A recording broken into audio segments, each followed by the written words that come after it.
প্রিয় দর্শক, ভারত ও আইসিসিকে ধুয়ে দিলেন পাকিস্তানের দুই কিংবদন্তি শহীদ আফ্রিদি ও মোহাম্মদ ইউসুফ। বিশ্ব ক্রিকেটে এবার আর চাপা থাকছে না ক্ষোভ।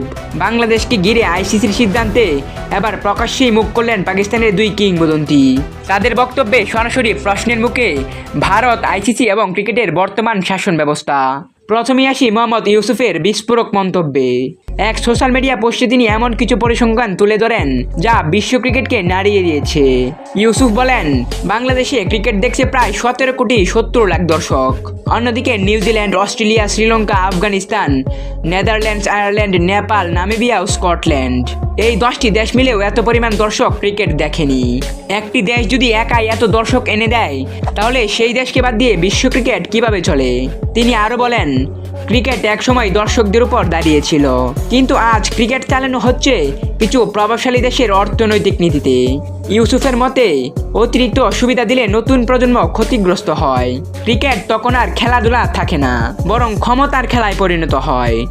এবার আসি শহীদ খান আফ্রিদির কড়া বক্তব্যে। আফ্রিদি স্পষ্ট করে বলেন, বর্তমানে আইসিসির ক্ষমতা কার্যত ভারতের হাতে কেন্দ্রীভূত। তিনি বলেন, ভারতের কাছে টাকা আছে, প্রভাব আছে, এটা কেউ অস্বীকার করছে না, কিন্তু টাকা থাকলেই ন্যায্যতা কিনে নেওয়া যায় না। আফ্রিদির কড়া মন্তব্য, আইসিসি কোনো এক দেশের বোর্ডের মতো আচরণ করতে পারে না।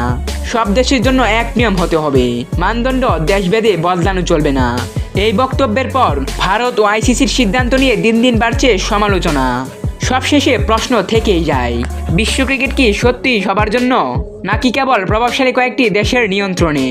আফ্রিদি ও মোহাম্মদ ইউসুফের এই বক্তব্য নিশ্চিতভাবে বিশ্ব ক্রিকেটে নতুন এক বিতর্কের জন্ম দিয়েছে।